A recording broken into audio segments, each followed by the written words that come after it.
Hi friends, welcome to my YouTube channel. ഇന്ന് കുറച്ച് beef cutlet ഉണ്ടാക്കിയാലോ.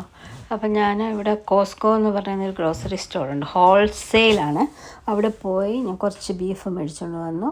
അത് ഏകദേശം ഒരു 3 പൗണ്ടോളം മേടിച്ചു. കാരണം എനിക്കൊരു ലാർജ് സ്കെയിലിൽ ഉണ്ടാക്കാൻ വേണ്ടിയായിരുന്നു. അപ്പം ഞാനത് കട്ട് ചെയ്ത് കഷ്ണങ്ങളാക്കിയിട്ട് ഞാൻ കുറച്ച് ഗരം മസാല, പിന്നെ മല്ലിപ്പൊടി, മുളക് പൊടി, മഞ്ഞൾപ്പൊടി, കുരുമുളക് പൊടി, പിന്നെ ഇച്ചിരി കായം, ഇതെല്ലാം കൂടെ പുരട്ടി കുറേ നേരം വെച്ച് കഴിഞ്ഞിട്ട് ഞാൻ പ്രഷർ കുക്കറിനകത്ത് അത് വേവിച്ച് കഴിഞ്ഞിട്ട് ഞാനത് പിന്നെ വെള്ളം വാരാൻ വെച്ചിട്ട് കുറച്ച് നേരം തണുക്കുകയും കൂടെ വേണമല്ലോ. എന്നിട്ട് അതിൻ്റെ മിച്ചം വന്ന വെള്ളം ഞാൻ മാറ്റി വെച്ചു. പിന്നെ ഞാൻ കുറച്ച് ഉരുളക്കിഴങ്ങ് എടുത്തു, ഒരു 4 വലിയ ഉരുളക്കിഴങ്ങും പിന്നെ 2 ചെറുതും. അത് കഴിഞ്ഞിട്ട് അത് കട്ട് ചെയ്തു. ഇത്രയും ഞാൻ ഒനിയൻ എടുത്തൊരു 10ഓളം ചെറിയ ഒനിയൻ എടുത്തു. എന്നിട്ട് ഞാനതിൽ ഏറ്റവും തിന്നായിട്ട് ഞാനത് കട്ട് ചെയ്തു. ആദ്യം ലെങ്ത് വൈസ് കട്ട് ചെയ്തു, പിന്നെ ഞാനതിനെ ഹൊറിസോണ്ടൽ വൈസും കട്ട് ചെയ്തു. കാരണം എന്താണെന്ന് വെച്ചാൽ ഇവിടുത്തെ പിള്ളേർക്ക് ഒനിയനൊക്കെ ഇഷ്ടമില്ലാത്ത കുറേ പിള്ളേരുണ്ട് കേട്ടോ. അപ്പോൾ അവർ ചിലപ്പോൾ അതെടുത്ത് ദൂരെ കളയും, ഒനിയൻ കളയും. അപ്പോൾ ഞാൻ ചെറുതായിട്ട് അരിഞ്ഞ് അവരെ പറ്റിക്കാൻ വേണ്ടി ചെറുതായിട്ട് അരിഞ്ഞെടുത്തു.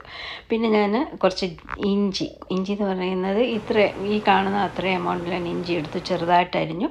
പിന്നെ പച്ചമുളക് എടുത്ത് അരിഞ്ഞു. അത് ഒരു 10 പച്ചമുളക്, ഏകദേശം ഒരു മീഡിയം വലിപ്പമുള്ള 10 പച്ചമുളക് അതാണ്. അപ്പോൾ ഇഞ്ചി പച്ചമുളക് എടുത്ത് മാറ്റി വെച്ചു.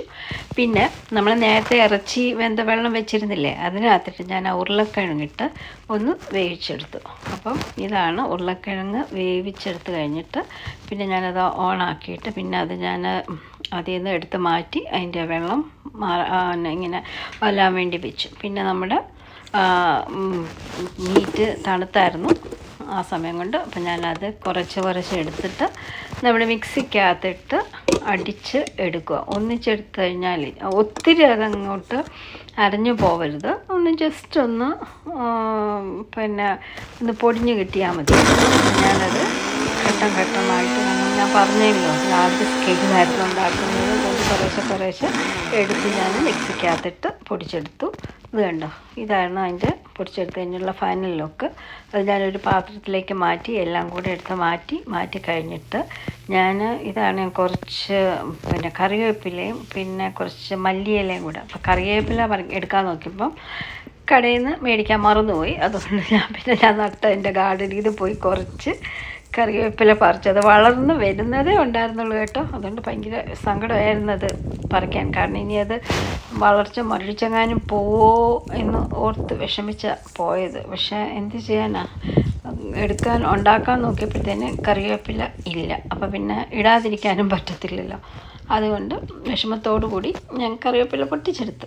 അത് കഴിഞ്ഞത് കറിവേപ്പിലയും മല്ലിയെല്ലാം മാറ്റി വെച്ചിട്ടുണ്ട്. പിന്നെ ഞാൻ ഇവിടുത്തെ ഒരു paprika, onion powder, parsley leaves, അതുപോലെ ഗാർലിക് സോൾട്ട്, അതിവിടെ മേടിക്കാൻ കിട്ടുന്നതാണ്. അപ്പോൾ അത് ഞാൻ എടുത്ത് വെച്ചിട്ടുണ്ട്. അതും കൂടെ ഞാൻ ഇതിനകത്ത് ഉപയോഗിക്കുന്നുണ്ട്. കാരണം ഇവിടുത്തെ ഒരു ചെറിയ ഒരു ടേസ്റ്റും കൂടെ വരാൻ വേണ്ടി, നമ്മുടെ നാടിൻ്റെ മാത്രമല്ല ഇവിടെ ഉള്ളവർക്കും കൂടെ ഒരു ഇഷ്ടപ്പെടാൻ വേണ്ടി. എന്നിട്ട് ഞാൻ ആദ്യം ഒരു ചീനച്ചട്ടിയിലോട്ട് എണ്ണ ഒഴിച്ചിട്ട് ഇഞ്ചിയും പച്ചമുളകും ഇട്ടൊന്ന് വഴറ്റി നല്ലതായിട്ട് ഒന്ന് വഴണ്ട് വരുന്ന വരെ അതിങ്ങനെ ഇളക്കി കൊടുത്തുകൊണ്ടിരുന്നു. വലിയൊരു ചട്ടി എടുത്തേക്കുന്നത്, കാരണം ഇതെല്ലാം കൂടെ വരലണമല്ലോ. അപ്പം അതിങ്ങനെ തീയിലിട്ട് ചെറുതായിട്ട് നമ്മളിങ്ങനെ ഒരു മീഡിയം തീയിലിട്ട് വഴറ്റിക്കൊണ്ടിരുന്നു. അത് കഴിഞ്ഞിട്ട് നമ്മൾ കട്ട് ചെയ്ത് വെച്ചിരുന്ന ഒനിയൻ ഞാനത് അതിനകത്തോട്ടിട്ടു. ഒനിയന് വൈറ്റ് ഒനിയനാണ് കേട്ടോ കിട്ടിയത്. ശരിക്കും പറഞ്ഞാൽ എനിക്കിഷ്ടം മറ്റേ ഒനിയനാണ്, റെഡ് കളറിലുള്ള, അതിന് ഇച്ചിരി കൂടെ ടേസ്റ്റ്. പക്ഷേ ഇത് അപ്പം ഞാനത് ചട്ടിയിലിട്ട് പതുക്കെ മീഡിയം ഫ്ലെയിമിൽ വഴറ്റുകയാണ്. അത് ഹൈ ഫ്ലെയിമിൽ വെക്കരുത്. കാരണം എന്താണെന്ന് വെച്ചാൽ കരിഞ്ഞു പോയല്ലേ, അത് ശരിയാകത്തില്ല. അപ്പോൾ എല്ലായിടത്തും ഒരുപോലെ അത് തീ കിട്ടണം, നല്ലതായിട്ട് ഇതിലൊക്കെ സ്പീഡായിട്ട് വരണം. പിന്നെ ഞാൻ അതിനകത്ത് നേരത്തെ കണ്ടില്ലേ പാപ്രിക്ക, സോൾട്ട്, പിന്നെ ഓനിയൻ പൗഡർ, അത് എല്ലാം കൂടെ കുറേശ്ശെയായിട്ട് ഞാൻ ഇട്ട് കഴിഞ്ഞിട്ട് നമ്മൾ കുറച്ച് മുളക് പൊടി, അതായത് കാശ്മീരി ചില്ലി മുളക് പൊടി, മല്ലിപ്പൊടി, അതെല്ലാം കൂടി ഇട്ടു. അത് കഴിഞ്ഞിട്ട് പിന്നെ എഗ്ഗ് ബീറ്റ് ചെയ്ത് വെച്ചിരുന്നുണ്ടായിരുന്നു. ഒരു 10 മുട്ട ഞാൻ എടുത്ത് വെച്ചേക്കുക. പിന്നെ ബ്രെഡ് ക്രംസ്, ഇതാണ് ഞാൻ ഉപയോഗിച്ച ബ്രെഡ് ക്രംസ്. അത് ഇതുപോലത്തെ 2 ടിൻ എനിക്ക് ഉപയോഗിക്കേണ്ടി വന്നുള്ളൂ. അതൊരു പാത്രത്തിനകത്ത് എടുത്ത് വെച്ചു. കാരണം അത് ഞാൻ മുഴുവനായിട്ട് എടുത്തില്ല, കുറേശ്ശെ ഉപയോഗിച്ചുള്ളൂ. പിന്നെ ഒരു ചീനിച്ചട്ടിയിൽ ഞാൻ എണ്ണ വെച്ചിട്ട് കുറേശ്ശെ ഈ കട്ട്ലേറ്റ് എടുത്ത് ഉണ്ടാക്കിയെടുത്തു. സോ ഇതാണ് എൻ്റെ ഫൈനൽ കട്ട്ലേറ്റ് ലുക്ക്. ഏകദേശം ഒരു 100ഓളം കട്ട്ലേറ്റ് ഉണ്ടാകും. So that's it for today.